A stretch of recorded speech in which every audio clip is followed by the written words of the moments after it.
First on Fox 4 News at 5:30 tonight, a Dallas judge shocked a courtroom today when he decided a discrepancy between two words, flammable and ignitable, would keep a confessed puppy killer out of prison. The animal abuser had agreed to serve 5 years, but just like that, the judge gave him an even better deal.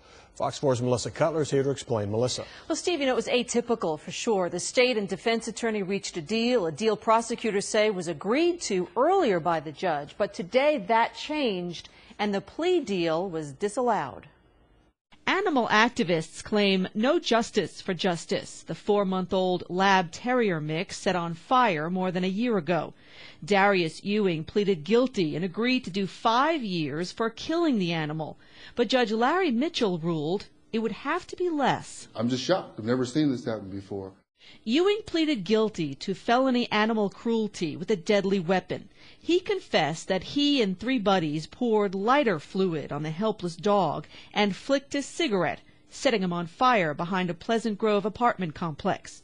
But Judge Mitchell ruled that the state didn't prove that the lighter fluid could be considered a deadly weapon and that there were discrepancies in the wording of court documents. We alleged a ignitable liquid in our indictment as the deadly weapon. And the judicial confession said a flammable liquid. And in my opinion, the two are the same. Judge Mitchell disagreed and bumped the charge down to a state jail felony, which carries a maximum of 2 years, in essence throwing out the 5 years Ewing already agreed to. That has activists fuming.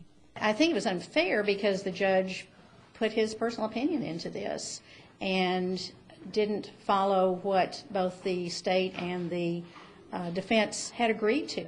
The pup only survived a few days after the attack and was nicknamed Justice, a symbol galvanizing animal rights groups into supporting a new animal cruelty unit with the Dallas DA's office, designed specifically to try cases like this one. One of those supporters, Jim Wenger, has a tattoo on his arm of Justice and a few choice words for the judge. Just bull. Sends a message to the community that the judge does not care about animal cruelty, and they can get away with it. Prosecutors are looking at other options for an appeal. Both the judge and defense attorneys had no comment, citing that this was a pending case. Ewing's 3 co-defendants got a plea deal also. That ranged from 15 months to 2 years. Sentencing for Ewing, however, is set for a later date.